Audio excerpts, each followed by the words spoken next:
Hello everyone, and thank you to the preparation team for making this virtual liberation theology workshop possible and also for inviting me.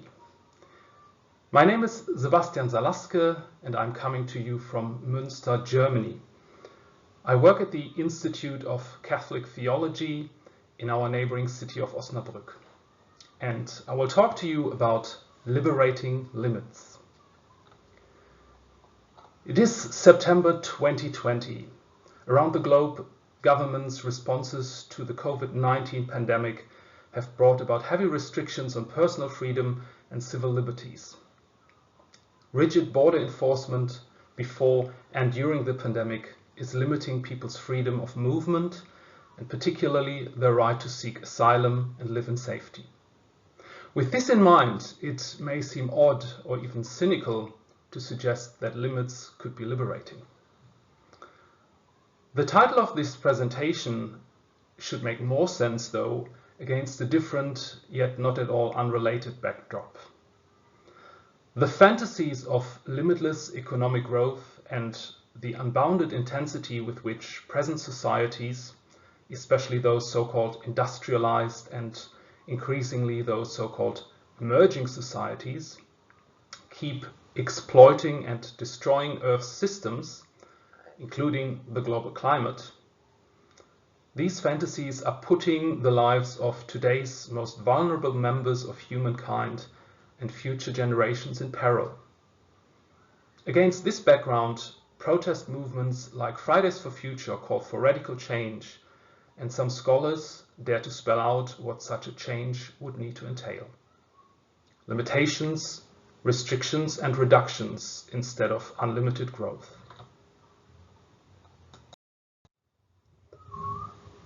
Human civilization is embedded in and deeply dependent on the network of planet Earth's systems like atmosphere, geosphere or biosphere. The ability of this network to carry and sustain humanity is, however, restricted by planetary boundaries, 4 of which have already been exceeded through human activities. The global climate is one of them, while the permanently damaging transgressions of other boundaries is looming. Consequently, acknowledging these planetary boundaries as well as agreeing upon and adhering to limitations to human activities seems to be the obvious reaction to the threat. However, such limitations do not sound appealing to many citizens, business executives, and political decision makers, especially in industrialized societies. They tend to trigger connotations of abstinence, asceticism, or loss of convenience and freedom of choice. It is therefore not surprising that the mainstream of current economic, political, and public debate around sustainable development and climate policy focus on the idea of addressing climate change and other environmental challenges by means of ecologically friendly technologies and green growth.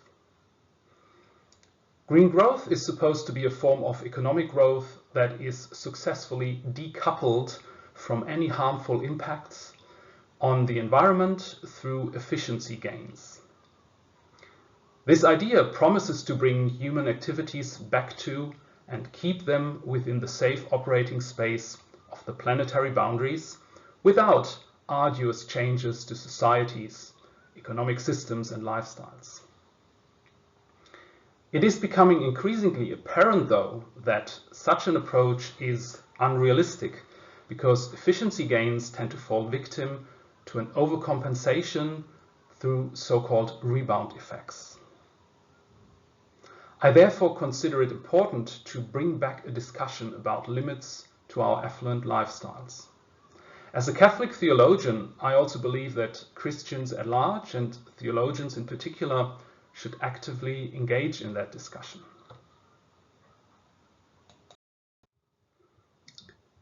Two scholarly approaches that dare to question, criticize, and dismantle the narrative of green growth are those of German political scientist Doris Fuchs and Italian-Swiss philosopher Antonietta di Giulio, as well as of German economist Niko Paech. Both approaches bring a discussion about limits back to the agenda and make a strong case for the necessity of absolute reductions in material and energy use, respectively in industrial production and consumption.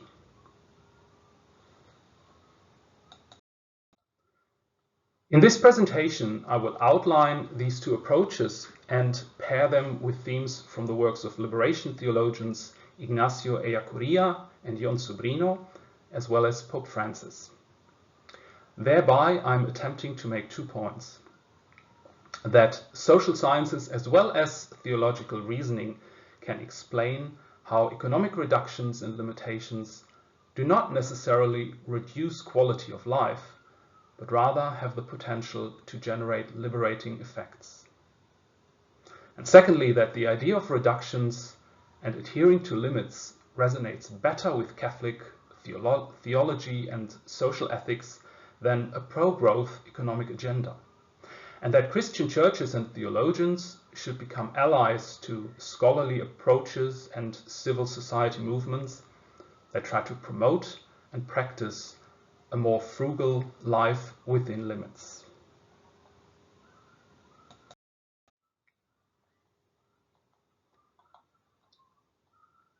Niko Paech's concept of a post-growth economy acknowledges the existence of limits to growth, which according to him are not only seen in production systems, but also in the hedonic overstimulation of people.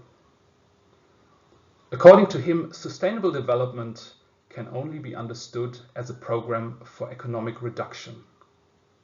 Therefore, technologically generated efficiency needs to be complemented with sufficiency. Paech suggests some of the following sufficiency measures. I will just give you a moment to read through those.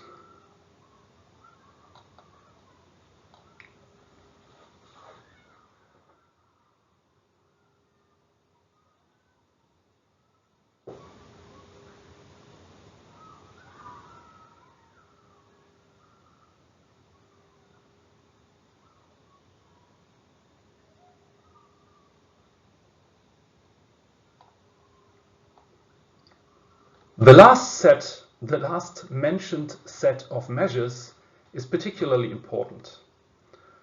The combination of these different non-market activities, which Paech calls creative subsistence, can replace industrially produced output and thus ensure that a reduction in industrial capacity would neither entail a loss of consumption functions nor a loss of material prosperity.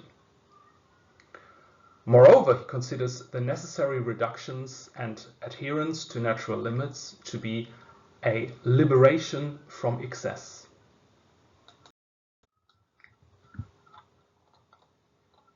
There is no doubt that such reductions would be liberating for the earth as well as for the present victims and losers of the dominant economic systems and for future generations. What Paech has in mind, however, is the liberation also for the present members of affluent industrial societies who have to reduce their consumption and mobility levels. This is by no means the rhetoric of lifestyle guides, but rather an assessment based on valid economical and psychological reasoning.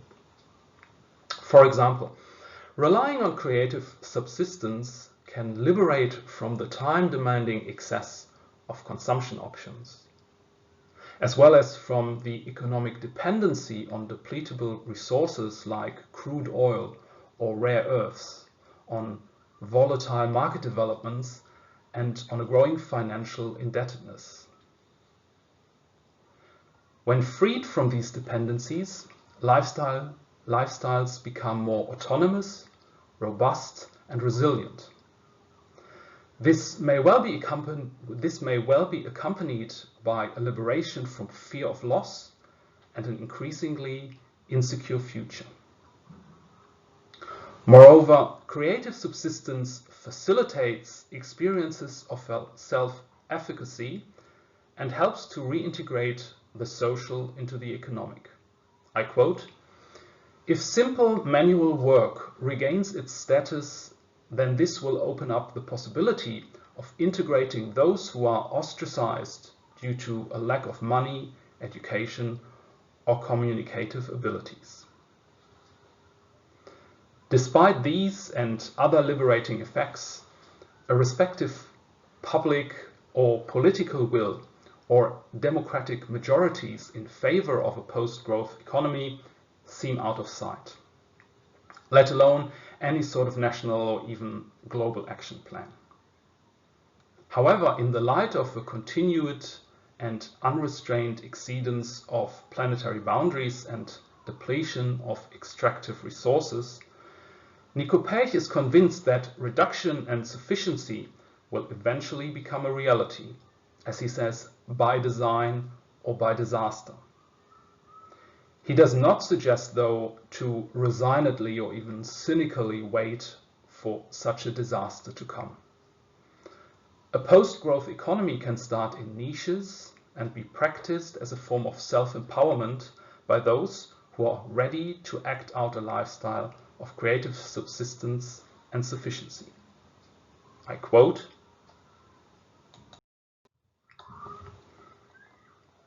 "The transition town, urban gardening, and repair movements are examples of pioneering work that at least foresees some of what the rest of society will experience in the future.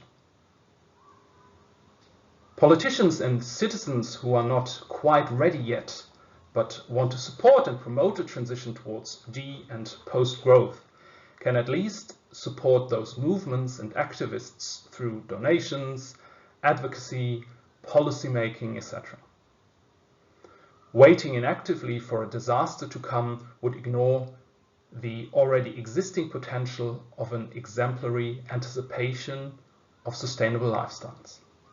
These exemplary anticipations could become the blueprints of a post-growth economy when its time has come."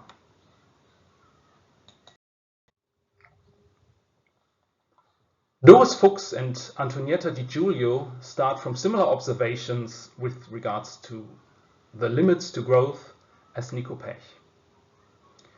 While he conceptualizes his approach in a broader perspective of economics, theirs, I quote,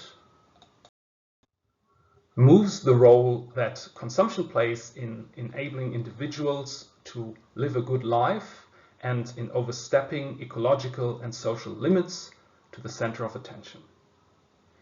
Furthermore, Fuchs and Di Giulio emphasize questions of societal and political discourse and deliberation rather than economic strategies. Their concept of sustainable consumption corridors can thus complement Paech's approach. It is a fairly recent concept, which, however, draws on insights from works and debates around basic needs and capabilities.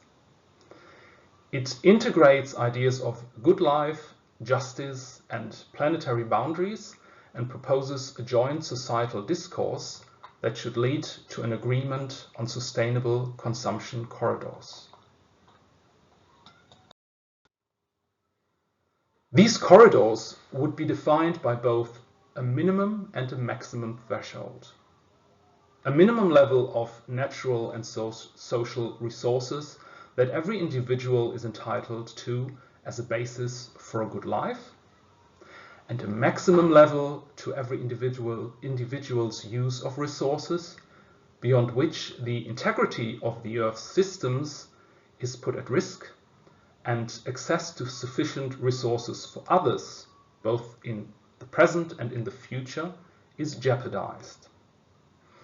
Different corridors could be defined for specific goods and services or bundles of the same. Every corridor would set a limit to consumption, but guarantee that every individual is able to live a good life, and, this is important, is free to realize their individual life plans and choices within a safe operating space. The concept neither implies a plea for asceticism nor a general rejection of consumption, but pursues the aim of living well within limits.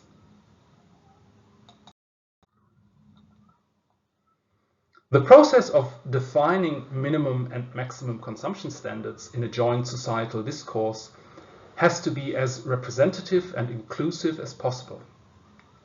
The concept of sustainable consumption corridors is context sensitive and does not aim for a unified global implementation, but rather encourages a contextual adaptation in different parts of the world. It also needs to be re-evaluated and readjusted over time. Similarly to Paech, Doris Fuchs and Antonietta di Giulio suggest that on the one hand, hoping for immediate all-encompassing change does not seem advisable, while on the other hand, I quote, "We simply cannot wait for international negotiations and agreements on this. However, local initiatives may well provide promising stepping stones."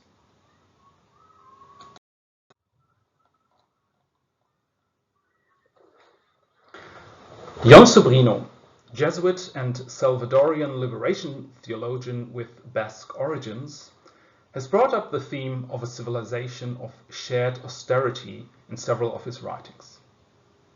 It is an adaptation of Ignacio Ellacuría's vision of a civilization of poverty.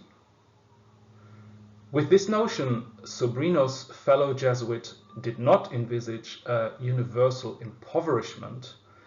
He rather introduced it as a countermodel to the prevailing civilization of wealth, which promotes the possessive accumulation of the maximum possible wealth as the fundamental basis for one's own security and the possibility of an ever-increasing consumerism as the basis for one's own happiness. Meanwhile, the civilization of poverty makes the universal satisfaction of basic needs the principle of development and the growth of shared solidarity the basis for humanization. In this context, Ellacuría did not refer to poverty as a state of deprivation or the In this context, Ellacuría did not refer to poverty as a state of deprivation of the bare necessities caused by unjust structures and exploitation, but as a voluntarily and actively accepted mode of life, in which the goods of the earth are shared among all people in a way that enables everyone to live with dignity. In this sense, speaking of a civilization of shared austerity instead of poverty is more precise and reflects better what Ellacuría was alluding to, although it lacks the same sharpness and dialectical opposition to the civilization of wealth, as Sobrino himself has suggested several times.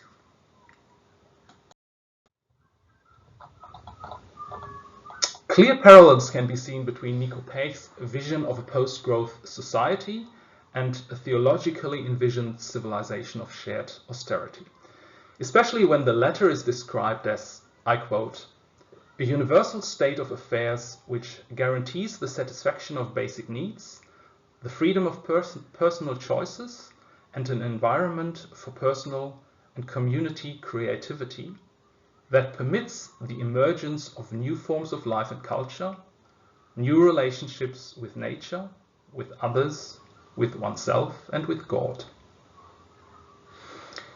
Even though Ellacuría and Sobrino did not put environmental limits at the center of their concept, like Paech, human embeddedness in and care for nature and or creation is certainly an important part of it. Also, Paech's appreciation of the benefits of creative subsistence mirrors the founding of a civilization of shared austerity on work that not only produces but also channels creativity and human fulfillment.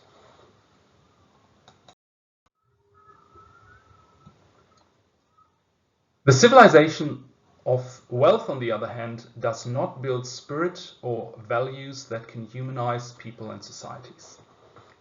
As a civilization of the individual, of a selfish good life, and a type of success that excludes others and comes at their expense, it is rather characterized spiritually by fear. Its members, in their dependency on ever new options of consumption, are driven by a desire for unlimited well-being, which Sobrino characterizes as truly compulsive.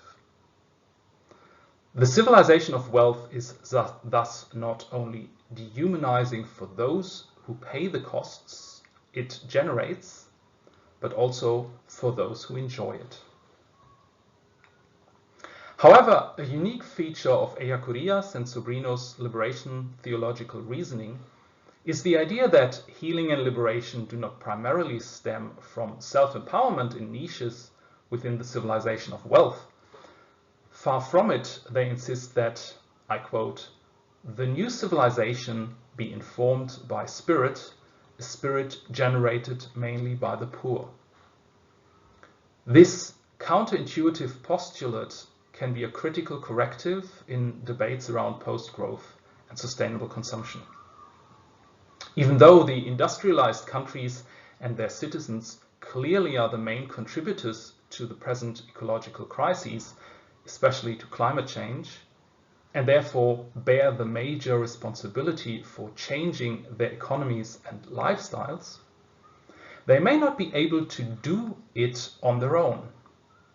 Rather, they may need to seek support and inspiration from those who have experience in living within limits, because living as if environmental limits did not exist has never even been an option for them.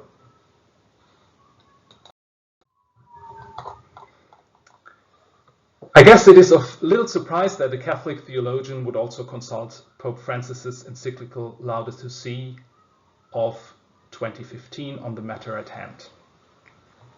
After having called for an ecological conversion that draws motivation from a Christian eco-spirituality, the Pope comes to talk about sobriety as a part of said spirituality. Earlier on in his encyclical, he had explained that, I quote, "If we no longer speak the language of fraternity and beauty in our relationship with the world, our attitude will be that of masters, consumers, ruthless exploiters, unable to set limits on their immediate needs. By contrast, if we feel intimately united with all that exists, then sobriety and care will well up spontaneously."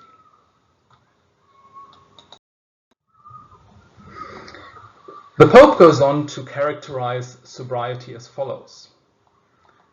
Christian spirituality proposes an alternative understanding of the quality of life and encourages a prophetic and contemplative lifestyle, one capable of deep enjoyment, free of the obsession with consumption.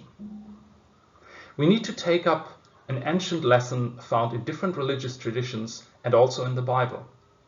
It is the conviction that less is more.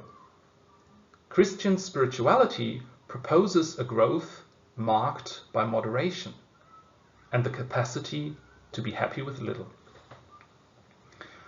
Pope Francis states that such sobriety, when lived freely and consciously, is liberating.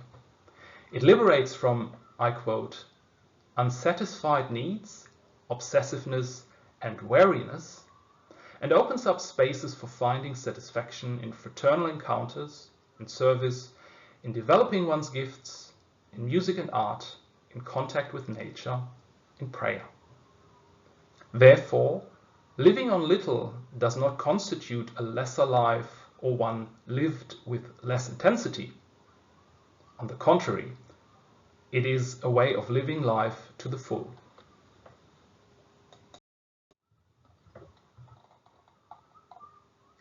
Apart from the level of Christian spirituality, the Pope also comes to directly talk about respecting Earth's limits with regards to economic systems. He explicitly takes up growth-critical debates, adopting his own critical stance towards the, I quote, idea of infinite or unlimited growth, and a talk of sustainable growth, which usually becomes a way of distracting attention and offering excuses. In any event, if in some cases sustainable development were to involve new forms of growth, then in other cases, given the insatiable and irresponsible growth produced over many decades, we need also to think of containing growth by setting some reasonable limits and even retracing our steps before it is too late. That is why the time has come to accept decreased growth in some parts of the world in order to provide resources for other places to experience healthy growth.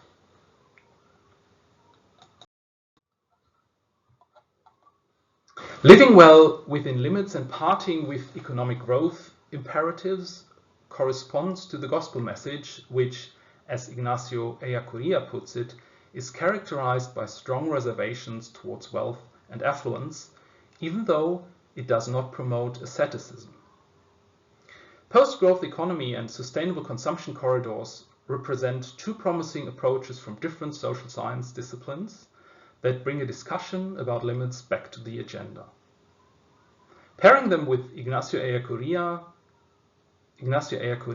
Jon Sobrino's, and Pope Francis's idea has provided some first reinforcement that these approaches resonate well with Catholic thinking, actually better than a pro-growth economic agenda and affluent lifestyles.